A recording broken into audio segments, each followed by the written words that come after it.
Shut up and sit down.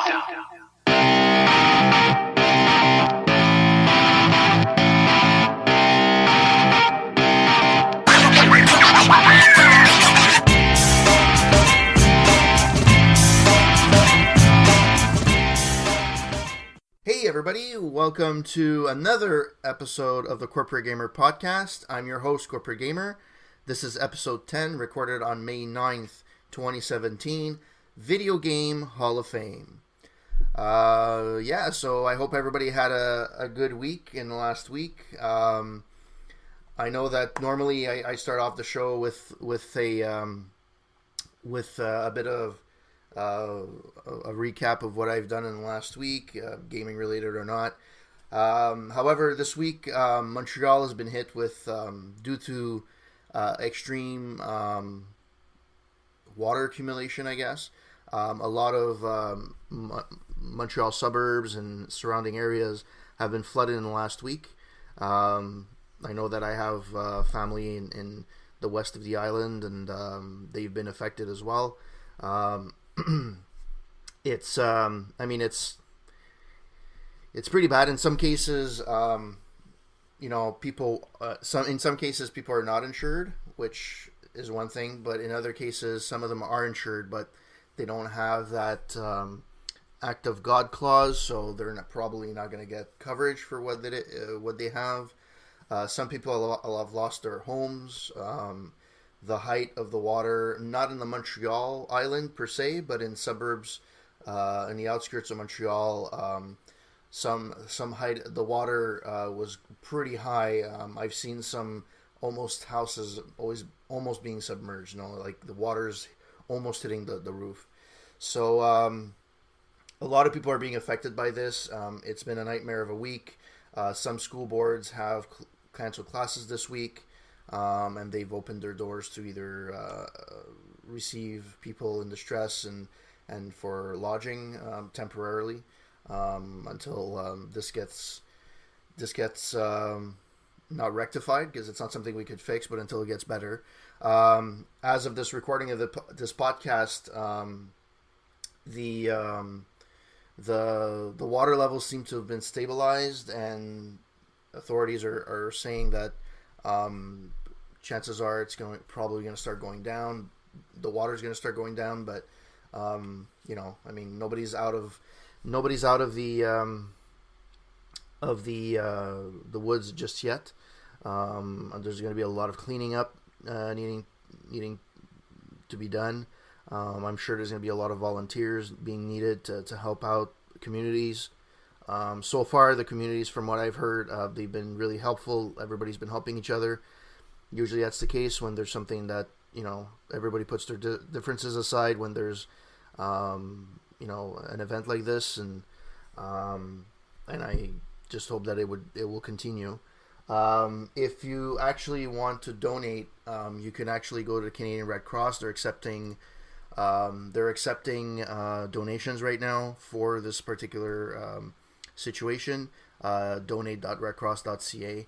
And if you don't want to donate, I'm sure if you reach out to your community centers, and they'll be able to suggest places where you can go and help. So if you're not part of the Montreal area, you could always donate. If you're in the Montreal area, I would strongly encourage to go and help out your fellow citizens.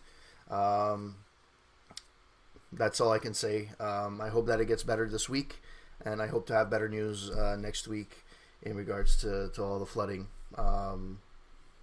Best of luck to everyone. So that was a bit of a depressing top of the show, but believe me, I'm gonna get into gaming very soon. So what did I actually play in the last week? I've played the free game from last month, Force Unleashed 2. I haven't played much of it, but so far it seems to be fun. Apparently, in terms of quality, it's not as good as the first one, but I'm hoping that it's going to grow on me. So far, I think it's fine, but some people haven't really like this one. But hey, I'm going to play it. It was free, so I have nothing to say.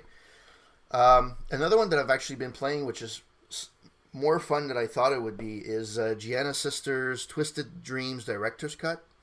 It's essentially a cross between Rayman Legends meets, I guess, Mario. It's a classic 2.5D, I guess, platformer, and it's actually pretty fun. You have different worlds, and you try to complete them in collecting the most diamonds as possible. I'm not going to give too much about it, but it was a free game that you're able to download. You're still able to download, I believe, till the 15th. It's free, so go for it. I think it's about $13 or $14 once it goes back onto the store. But I think so far it seems to be very, very fun, and I've been enjoying it, and I'm probably going to do a review on it probably within the next month. Another game that I've been playing quite a lot is Super Dangerous Dungeons on iOS. It's one of those 8-bit platformers on the iOS. I don't actually know if it's available on Android. I haven't looked at it. I haven't looked for it on Android. But yeah, it's really, really fun. It's really worth it. It's very simple. You have puzzles, and you try to get through puzzles. You have to essentially go through a bunch of mazes. Not mazes. You have to go through a platform, get a key that opens up a door, and you have to get to the door, and there's obstacles in the way. Really fun. I downloaded this quite a while ago. I think it's about a year and a half. But it's really, really fun. It's really worth it. I think it was free to download. If you want to remove the ads, I think it's you pay. But other than that, it's really, really fun, and I would strongly suggest it to anybody that has an iOS device. All right, so that's it for the games that I've played this week. I think that's enough. Now for the news of the week. All right, so as the title of this podcast alludes to, this week was released the winners or the inductees in the Video Game Hall of Fame. For those of you who don't know what this is, this was started roughly in 2015, June 2015. It's based out of New York, and basically, like every other Hall of Fame, it's to highlight, in this case, video games that have made an impact on the world. It's only been a couple of years. The class of 2015 was Doom, Pac-Man, the original Doom in '93, Pac-Man, Pong, Super Mario Brothers, Tetris, and World of Warcraft. The class of 2016 was... actually don't know. It doesn't... New finalists. Yeah, okay. So, hold over for a minute. So the winners were Legend of Zelda, Oregon Trail from 1971, The Sims, Sonic the Hedgehog, Space Invaders, Grand Theft Auto 3. And this year, the inductees are Pokemon Red and Green, Street Fighter 2 The World Warrior, and the original Donkey Kong, and Halo Combat Evolved. I kind of agree with all the picks. The other nominees for this year included Myst, Portal, Resident Evil, Wii Sports, Microsoft Solitaire. I guess a lot of people played that in the 80s, I guess. Final Fantasy VII, Tomb Raider, the original Tomb Raider in '96. Halo, I could see why it was picked. For the time, it kind of... Although first-person shooters were already out there at the time, with Doom and with Duke Nukem and so on and so forth, it kind of opened up first-person shooters to the console. And, the console systems haven't looked back. If you look at many of the games that come out on the consoles, no matter what, PlayStation, Xbox, whatever iteration, there's a lot of first-person shooters, and every year there's always a slew of them. There's always a Call of Duty, a Battlefield in most cases. Every other year there's a Halo. So it actually did make quite an impact, and it solidified Xbox as being one of the main contenders in the console realm. Back then you only had Nintendo, which was the established company that had been doing it for years. PlayStation, which was starting off. PlayStation 2 was getting on the way. PlayStation 1 was a very big success, but they were still relatively new to the game. And then a brand new player came out with an exclusive called Halo. And even though the console war wasn't won in terms of Xbox, it solidified their merit of being in the space, I think. Donkey Kong, I think, is the first game that I had. It was when my brother got the ColecoVision when I was a kid. It came with the Donkey Kong game, and for years that's the only game we had because we couldn't afford any other game. So I think it merits. A lot of people remember Donkey Kong, even players that didn't grow up in the 80s. They know what Donkey Kong is. And it's also unofficially the originator of Mario. Mario character actually plays in there. I think it's called Jumper. I think the character in there, but he looks exactly like Mario Brothers. Street Fighter 2, the World Warrior. Personally, anything that's Street Fighter 2 would be is a good pick. Probably just because the fighting genre. After this, you had Mortal Kombat. You had there's a whole slew, Soul Calibur, but Street Fighter 2 was the one that really got people exciting about fighter games. The only one that I can't really talk about is Pokemon Red and Green, or Blue, I think. I never really played the game, so I really wouldn't know, but knowing the phenomenon of Pokemon, I can just imagine the reason why it's on this list. Honorable mentions. Personally, I think Portal would be a really good game. When Portal came out, it was kind of refreshing. There was no other game like it. And the fact that it really wowed players, I think merits its entry at one point. Maybe not next year, but we'll see. Mortal Kombat, the original Mortal Kombat. I had it. I played it in the arcades. And I had a lot of fun. I spent a lot of quarters on it, and then when I got a Genesis, I bought it on the Genesis. And I actually bought the Genesis because on the Genesis you had the code for the blood, whereas the Super Nintendo version didn't.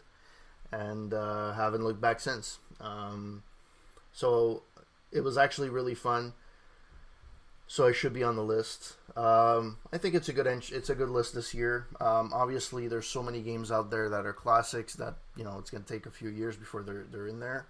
But yeah, I think it's a good year this year for the World Video Game Hall of Fame. So that is it for that. Next on the list, Activision finances. I know that, Activision or Blizzard, well, now it's Activision's Blizzard, they don't really need to have a finance call because, quite honestly, I think they shit money. No matter what they do, it just turns to gold for whatever reason. But then again, it's one of the few gaming companies that very often takes their time before they release a game. They don't rush anything, and I think it's in their numbers. I think it shows. So last year, they made about $188 per share, which is basically The company on Thursday nudged up its full-year adjusted profit to $1.88 per share from $1.85, and its adjusted revenue forecast to $6.33 billion from $6.30 billion. Activision's total adjusted revenue rose 31.7% to $1.20 billion in the first quarter ended March 31st, from $908 million a year earlier. All that to say, they made a shit ton of money. That's insane. $1.2 billion in the first quarter alone. Companies would go nuts having this over a lifetime. They did that in a quarter. That's insane. So basically, they're pretty healthy. And they're the major reason that they're saying that this is it's going really, really well over well, and they're doing so well. It's because of Overwatch. It's been doing really, really well. A lot of people have had complaints about the game. The people that love it seem to really, really love it. The ones that don't seem to think it's garbage. There seems to be no gray area in between. But as far as I can tell, it's still pretty popular. Yeah, and on top of that, Activision is known for the Call of Duty franchise, which the last game I think is one of the better selling games of last year, and the World of Warcraft games. So Activision on its own is really doing well. Blizzard on its own is doing really well. Put them together, and you have a super mega company. They've done pretty well. I wonder if they're going to buy some new franchises or trying to. Maybe they should try and buy an IP, one that's not like Fable, let's say, and try to revamp it and see if they can get something off the ground. Since Lionhead closed down this year, it would have to be a third party anyways that would have to do it. I know it's a Microsoft product right now. It's far-fetched and probably not going to happen. However, with this much money, they can do what the hell they want. So we'll see how that goes. So basically, if you're an executive at Activision, you're doing pretty well for yourself. I'm pretty sure. All right, next on the list. So I don't know if you've heard. A few weeks ago, Phil Spencer said, in quotes, controversial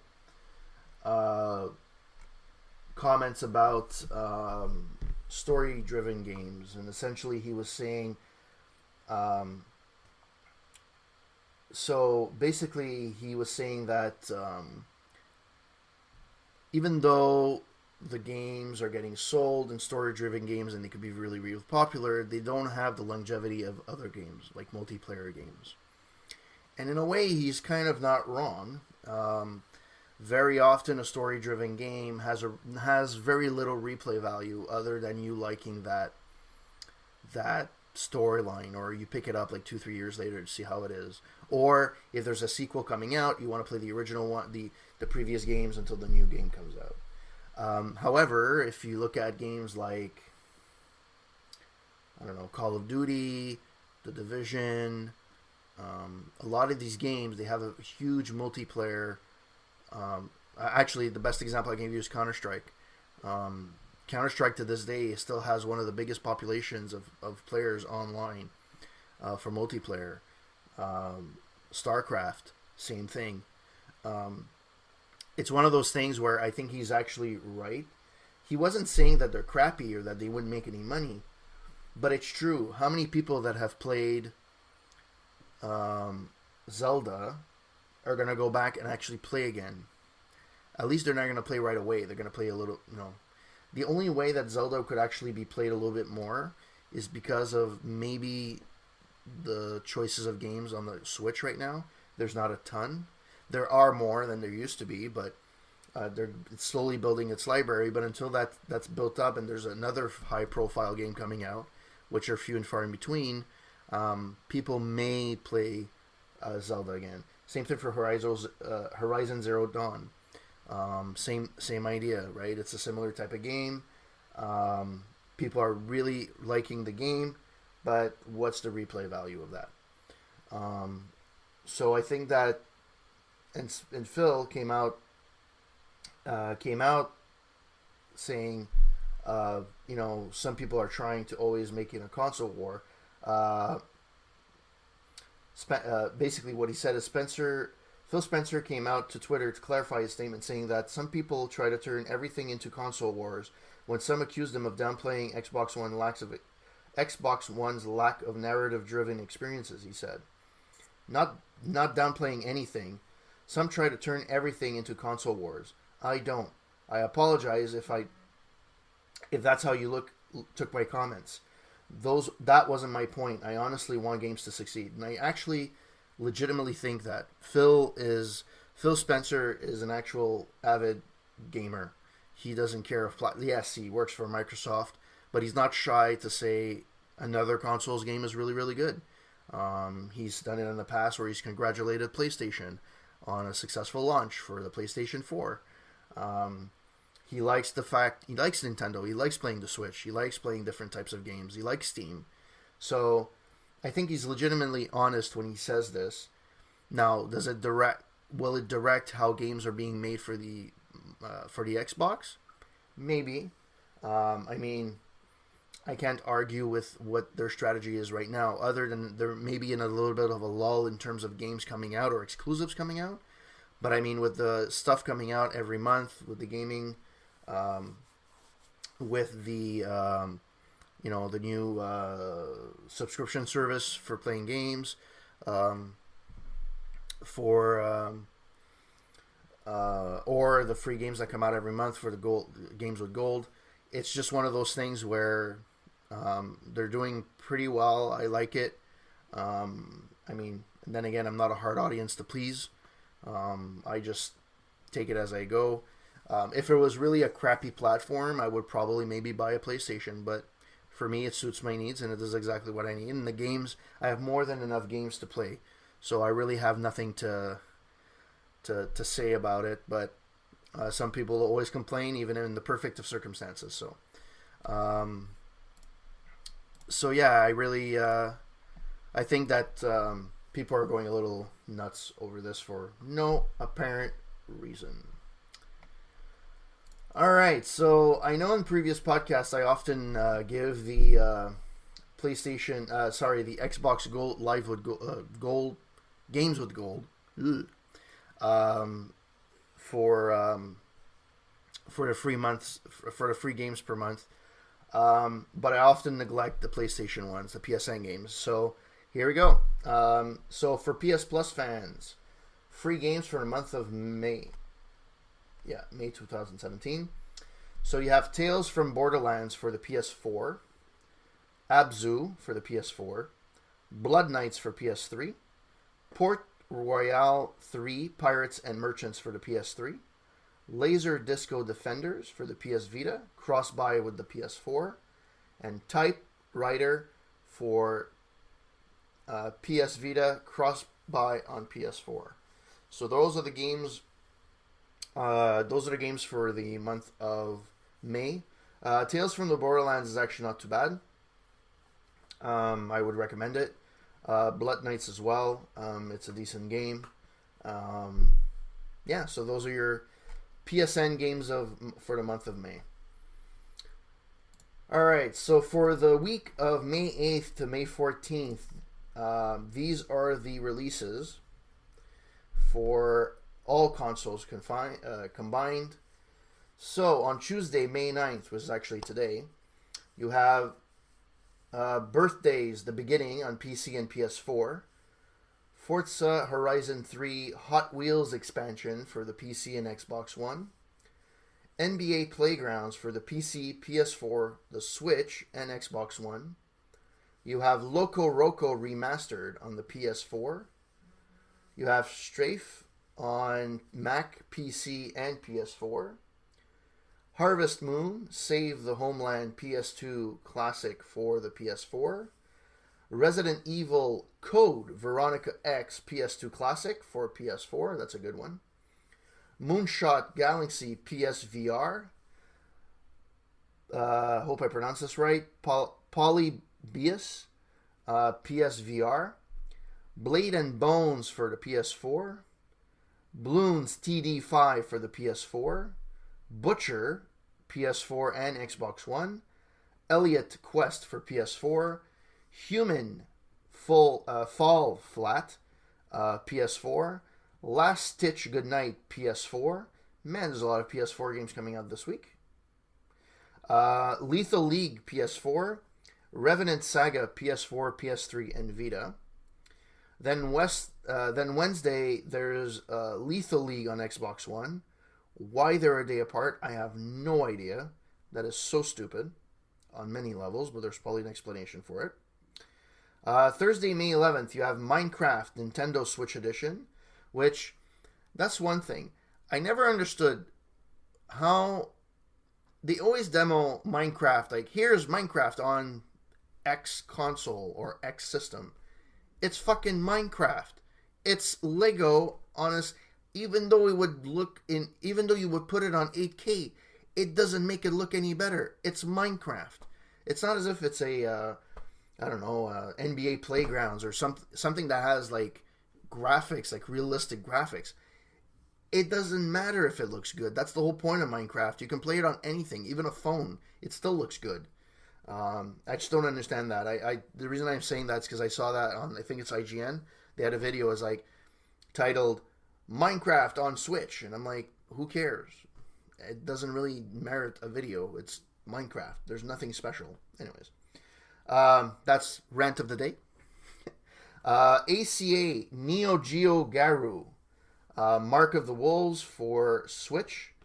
ACA Neo Geo The King of Fighters 95 for the PS4.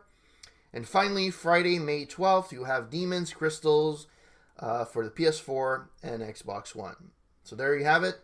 The list of all the games coming out this week. If you guys buy any of them, let me know. I don't think I'm going to buy anything new this week, but that's nothing new. I always download the free games, so I should be good enough for a while. Yeah, let me know. Let me know on Twitter, on my Facebook page, what you guys like about this. If you bought any of these games, or if you like any, or if I should, or if you recommend any of these. I know there's a few of them that I would probably like NBA Playgrounds, but yeah, let me know. All right, so now down to the all right, so talking points of the week. Or talking point of the week. So, should we revamp the ESRB video games ratings? So, actually, the gaming historian has a really, really good documentary style video for about 25 minutes that actually explains the ESRB, how it came to be, and so on and so forth. And basically, it's during the console war between Genesis and Nintendo. And so basically, they decided to have a rating system similar to TV shows or movies and so on and so forth. So there's actually a few of them. Whoops, let me see. No. All right. So basically, the ratings are early childhood, which is a C rating. For everyone, E. Everyone, 10 plus, which is an E plus 10 plus. Teen for T. M for mature, 17 plus. Adults only, AO, which is 18 and over. Content descriptors, so it's for everyone. Comedy, mischief, and mild lyrics, and so on and so forth. So with the years, there's actually been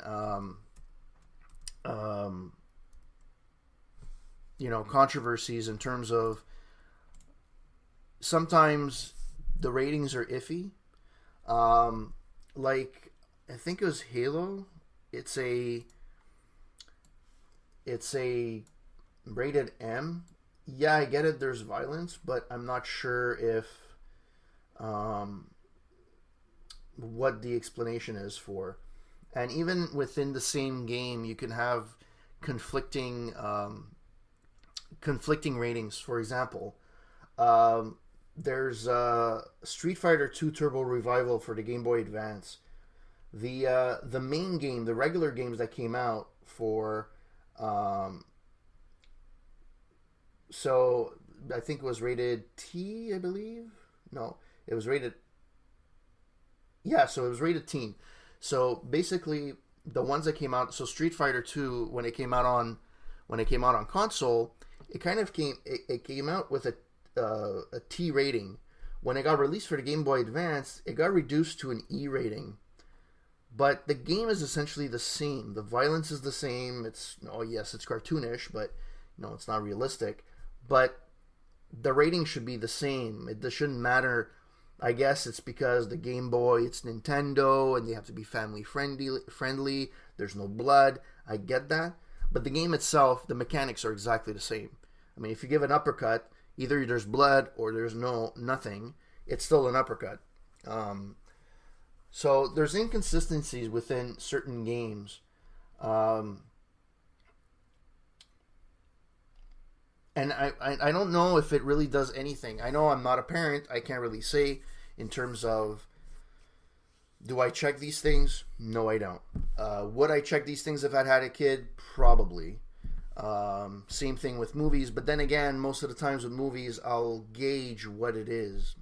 And I'll see if it's appropriate for the person that I'm watching it with. Or it's not... I don't really use that as a detractor to stop me from watching it. I guess, when I was a kid, my mom and my parents used to tell me, no, you can't watch this, or yes, you can watch this. And did it ever work? Yeah, for most times, but there's times where I wanted to watch Delirious with Eddie Murphy, and there were a few fucks here and there, and I didn't turn out into a murderer or anything, but, I mean, I shouldn't have watched it, and I did. Games are the same way. I mean... Games today, family-oriented games are few and far in between. The only one that still kind of releases these types of games is Nintendo, and they still kind of go with the family thing. They've tried to get away from that a little bit more with the Switch, going with the older crowd and the gamers and so on. But I mean, I don't think it actually does anything. The ratings are there, but I don't think they apply them properly. I mean, usually it's more of a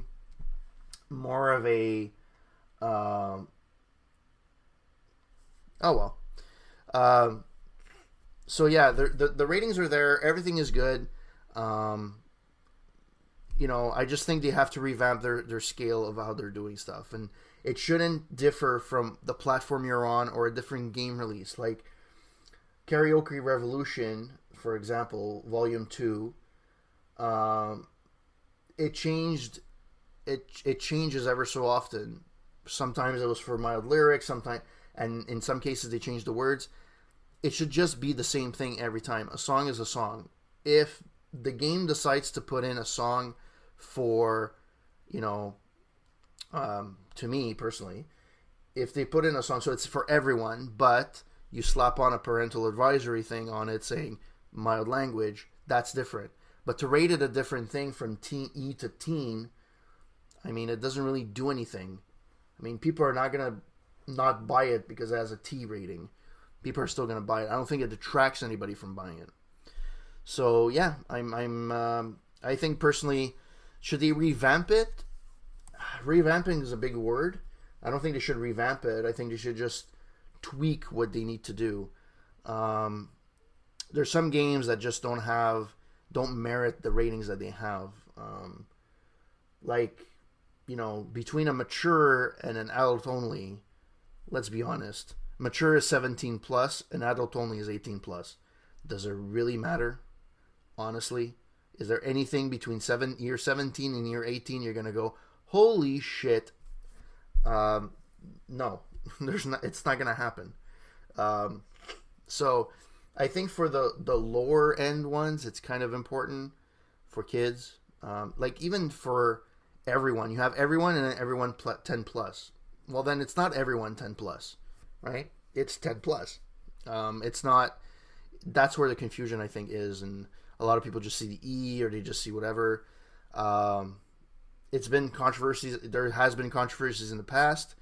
Games are getting more and more realistic, and I think that it's only going to become more and more relevant to have these ratings as time goes by.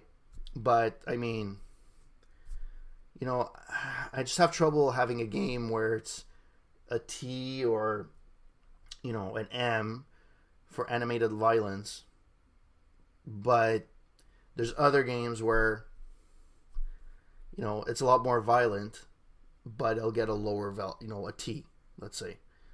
I just don't see how that can work.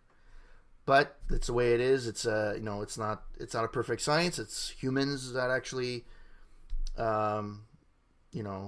put these ratings on. And the thing about these ratings too, then you have those advocates or anti-gaming groups that, there's too many violent games and blah blah blah blah blah, which is okay, I get it. There's more violent games that are available, but you don't have to get them. I mean, it's available. It's like porn. You're gonna outlaw porn? No. But not everybody goes to the corner and rents porn or goes online and rents porn. I mean, it's not, you can't eliminate that. It's part of, games are going to continue. It's like movies. You can't stop movies. The Vatican can say all they want about how the movies suck and how they're against the church. It's not going to stop people from going to watch the movie. It's one of those things where it's not going to help anyway. The best way to actually do this and just be a good parent. I mean, if you see something that your kid shouldn't be playing or looks a little bit off and it's not something you should be playing, bang, don't play it. That's it. That's the best censorship right there. A mom is the best censorship. She will know. She has that radar from the back, from the front of the house. If you're playing in a living room somewhere, she will know that you're playing a game that you shouldn't be, even though the volume is down. They have that sixth sense. That is for sure. So, that's my take on the revamp of the ESRB video games ratings. Let me know what you think at my Facebook or Twitter. So this week, my review of the week is actually an iOS game called Balls. I've mentioned it before on another episode. It's a very simple game that essentially you're trying to eliminate the blocks on the screen, and you have you start with one ball, and then it increases as you get further in the levels, and you have a number on each box, and the number, and what that indicates is that indicates how many times you can hit that box before it disappears off the screen. It's a very simple game. Really nothing too much about it, but it's just one of those addictive games. You could be playing for hours. It's just very simple. You can play anywhere. It's a brain dead game, essentially. So yeah, you can see that review on aroundtable.ca, along with reviews from movies and music as well. So that was this week's edition of the Corporate Gamer Podcast. You can follow me on Twitch at Corporate Gamer 9. As I mentioned before, my Facebook page, Corporate Gamer, Twitter, Corporate Gamer 9, my YouTube channel. You can go to just search for Corporate Gamer and you'll find it. Site, you can go to aroundtable.ca. And you can find my podcast, you can find anywhere on iTunes, Google Play, SoundCloud, TuneIn, and Stitchers. And that's it for me this week. Have a wonderful week, guys. Don't party too much. And I'll talk to you next week. Ciao.